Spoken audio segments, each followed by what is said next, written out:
Public speaking can be scary. Trust me, I've been there. But what if I tell you that you can do public speaking even while afraid?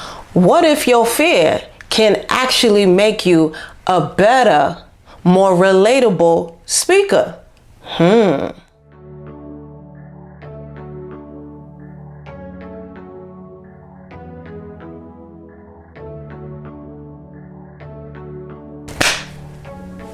Hi guys, welcome back to RTs Share Tea, where respiratory therapists live out loud. With me, your host, Linda Fry, the Asthma Lady. Yes, welcome everyone. Welcome to anyone new and Happy New Year.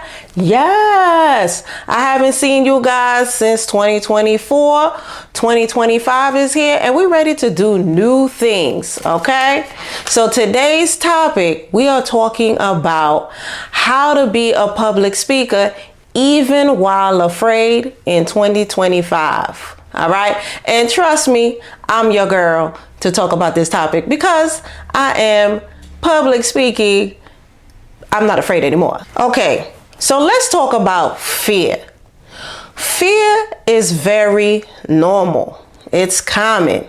You have to understand that it is your brain's job to protect you.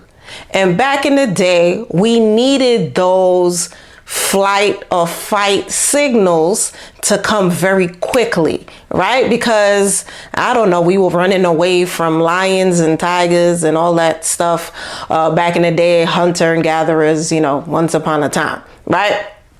So we needed those like instincts. So your brain is meant to protect you when it feels like something is off. So when you are going through periods of anxiety or you're excited, any of these type of emotions, your heart rate starts to go up. And your brain, it kind of lets your brain know that something is off. You know what I'm saying? So your brain is trying to protect you, and it will start to give you pictures of fear, and it will give you those signals like, oh, we don't like this. We don't like this over here. So fear is necessary to a certain degree. Like if you're falling off, if you're at the edge of a cliff and your body is telling you like, okay, we're in trouble. Very normal. According to the American Psychiatric Association, public speaking anxiety, PSA, also known as AKA fear of public speaking and also called glossophobia, is very common. Actually, 75% of people actually have a fear of public speaking. And the reason why we have this type of phobia, most people have this type of phobia, is because most of the time when you're public speaking, you're standing alone and everyone is looking at you. And this is a very physical thing to experience. Just like I mentioned before, how back in the day, our bodies and our brain protect us in a way where we were supposed to be together, because being together was what made us safe against, predators like lions and tigers and bears and all this good stuff that used to be around. So even physically, we're not used to being alone and being looked at. Also, they're saying why there is a lot of phobia when it comes to public speaking is because we have the want to be perfect. Most of us, we want to, when we present ourselves and put ourselves out there, we just want to do it in the most perfect way possible. And this stops a lot of people from actually doing it. And they also mention things like imposter syndrome that creeps in, especially knowing when you have to teach or speak in front of folks that are more senior than you or that have more accolades, higher titles. So these things start to creep in. So once upon a time in 2014, I got my dream job, of running an asthma program. So asthma education is my passion. So I was very happy to get this position after I received my master's in public health. And what I didn't realize was the job came with some public speaking. And I was like, oh, I wasn't excited about that part. So the first time I had to public speak for the job, I had to introduce this well-established nurse. Her accolades were amazing. And we were hosting like a seminar at the hospital, and I had to read her bio.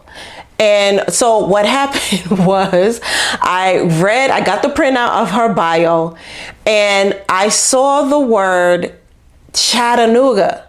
I was like, I don't know where this is, but it was like one of the first words to describe where she was from, right? And I believe it was Chattanooga, Tennessee.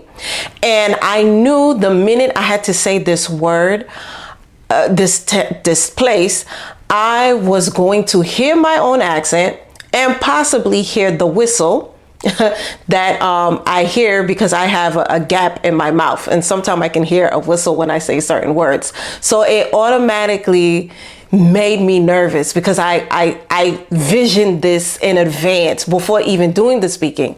So when it came time to me to actually introduce her, the minute I had to say her name and where she was from, I got so nervous that I started shaking, and then I put the paper directly in front of my face, and I was shaking, like ridiculously shaking. And I got through it. I introduced her. And let's just say I was very, very embarrassed. I was so embarrassed and mortified. After she finished doing her lecture, she did an amazing job. I went to go see her after, and I apologized. I felt bad. And I could tell she also felt bad. Like she felt sorry for me a little bit, because she saw how, like, whatever. It was just a bad experience. And what a lot of people don't know is after that, I went home and I cried. I cried, and I felt like I did a bad job. I felt like I let everyone down. All the negative talk started kicking in.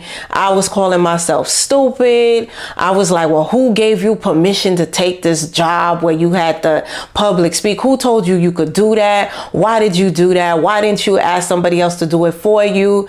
And I felt like crap. But at the same time, I also spoke up to myself.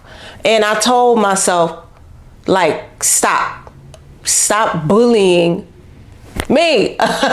So I had to stand up to myself. And I was like, you know what, Linda, this is ridiculous. It was like, you have this job that you've basically always wanted.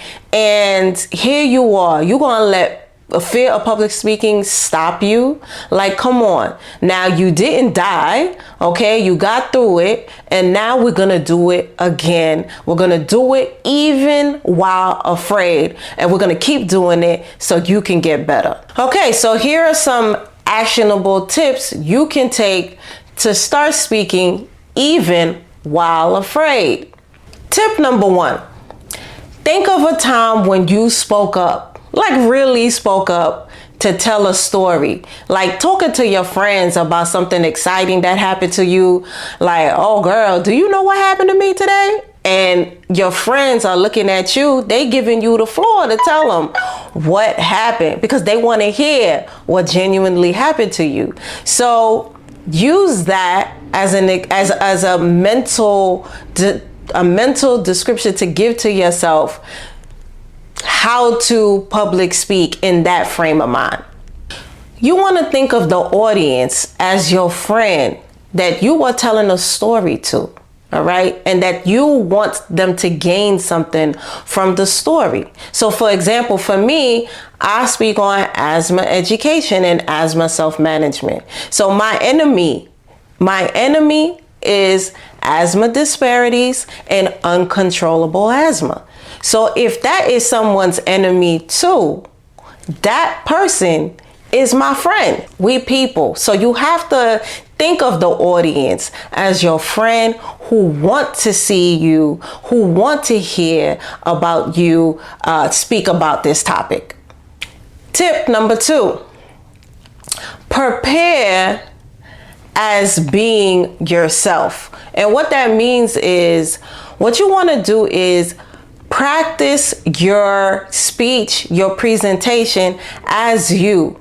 You do not want to look for, you're not trying to be perfect. Okay, no one is perfect. The more that you achieve, the more you try to be perfect, the more nervous you make yourself. So don't aim for that. Once again, just be you and focus on your key messages. Like, what do you want the audience to get out of what you're talking about? When I first wanted to do public speaking, I wanted to speak to a point where I had no ums while talking.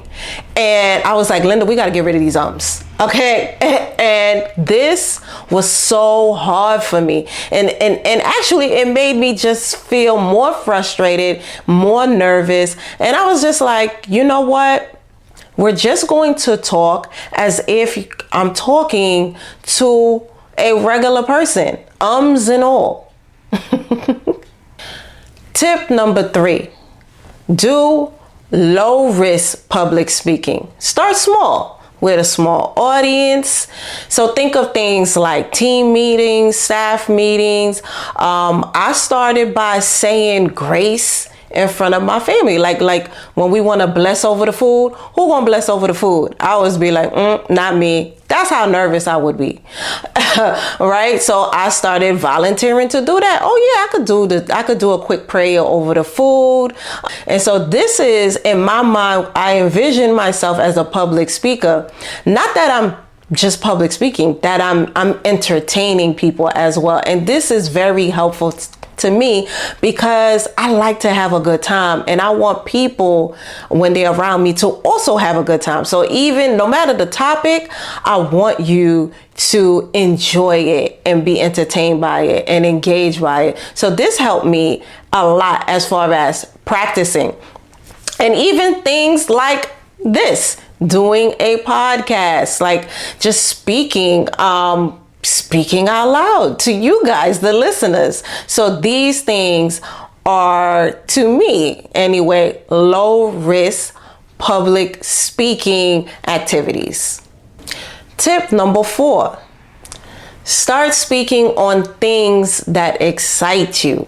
Okay, so things that you are excited about, you're passionate about, knowledgeable about. So if all these things are put together, you are going to do well, because people can feel that. They will feel that, and they will have a genuine connection with you. They will start to trust you. They can feel that energy, and it will make you a more engaging speaker. So just like I said, I started at baby showers, being the host of games. And so that type of energy I bring towards topics I like to speak on. So, I mean, in the broad, I would love to speak about anything in regards to public speaking, but I want to feel connected and passionate about what I'm speaking. So I think this is always like the best place to start. Tip number 5, have your action time signal. Okay, what is the action time signal? So it is that thing that lets you know that it's showtime. It's action, So, you have folks that do the power pose that gives them shows like, that the Wonder Woman power pose that shows you, that gives you that confidence, and, walking up the stairs or walking up the podium, to give you that boost of confidence. For me, I'll let you know, is I have a power clap. So whenever I'm, after they read my bio, usually my nerves are high when folks are reading my bio, because it's like, oh yeah, that's me. And then what I do is I put my hands together and I do like a clap. And this lets me know, all right, it's showtime. Linda, we've done this before. It's showtime. So it's something that reminds me that we're going to be okay. We ready. We've done this before. We are prepared, and we are excited to be here. Okay, so something, give yourself something. Maybe it's a little snap, maybe a snap of your fingers. Maybe it's I don't know, give yourself an imaginary high five, but you want it to be something that you can actually do, that lets you know, oh, it's showtime. And when I say showtime, I'm not saying like be another person. You are still being your authentic self, but it's just letting you know, like, listen, we on. So what can authentic public speaking do for you? Let me tell you something. When you public speak as yourself, and even showcase that you are a little afraid, maybe not showcase is not the word, but just showing your vulnerability. It does give you a connection with people, because like we said, oftentimes a lot of people are afraid of public speaking. So it's something that they can relate to.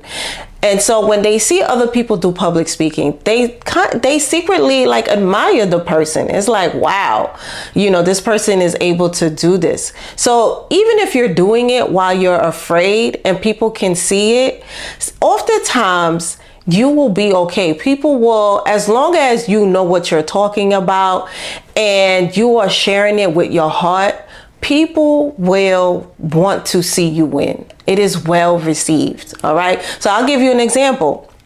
The first time I got really asked to do public speaking, like that was in 2018. I was asked to talk on developing asthma, an asthma program. And I was scared. I didn't want to do it. So to kind of like try to like steer the person off, I asked them for, what's the budget? Okay. You want me to speak? That's cool. So what's the budget for your speakers? So thinking that if I asked for compensation, there would be like, oh no, and then I can kind of like wiggle my way around it. But then the person actually said, oh yeah, we pay our speakers and we will pay you. And I was like, oh crap. I was like, oh, they're really actually, willing to pay. And I was just like, you know what, Linda, you're going to do it. You're going to do it. So I did it.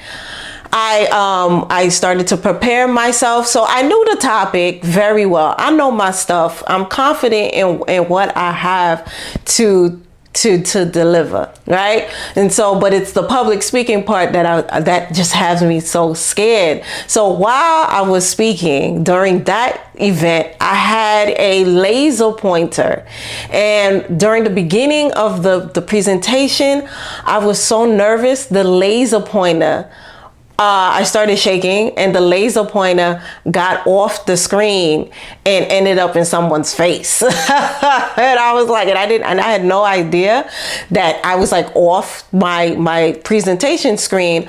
But then at that time, I was trying to describe my why, like why I started to do public health and doing this type of work around asthma and asthma education.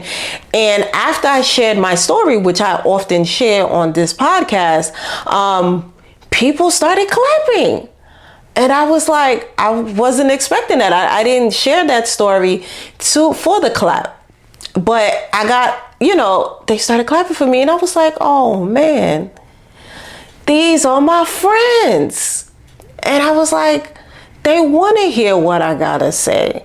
And the clap, just gave me that feeling like, okay, like, they want to hear this stuff. They can relate to these stories, and they want the information. So I was able to get through the presentation, and I did okay. And I even got another clap at the end. I was memorable because I brought up the fact that I was nervous, and I apologized to the person I had the laser pointed in their face in the end, because it was funny, and people laughed, and everything was well received. So showing up as your authentic self really does help with connection, and especially if you're good with storytelling, if you could really share your stories and what you have seen with your audience, you will do fine. When you show up as your authentic self, it leads to trust, connection, and yes, you can create an impact off of that. So always be yourself. There's no one else like you. Okay, guys, so I challenge you. Your voice and your story is unique. People need to hear from you.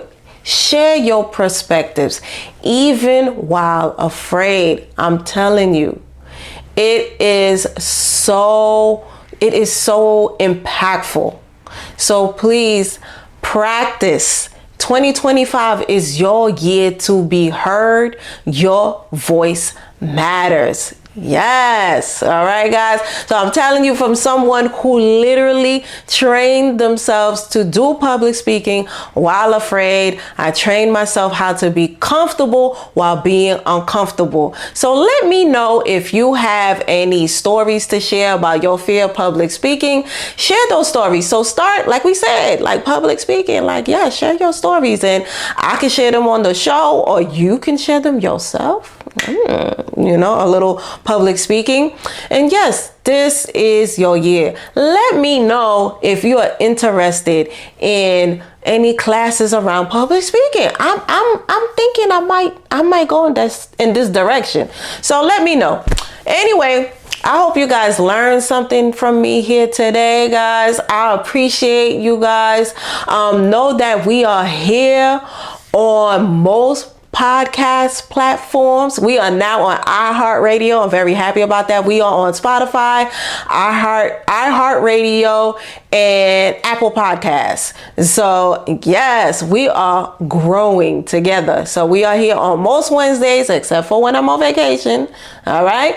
And we are on YouTube on Thursday. So please, if you like these topics, please subscribe.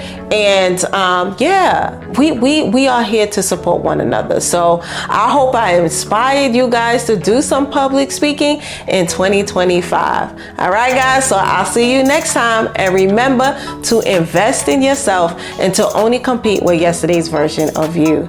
See you next time. Bye.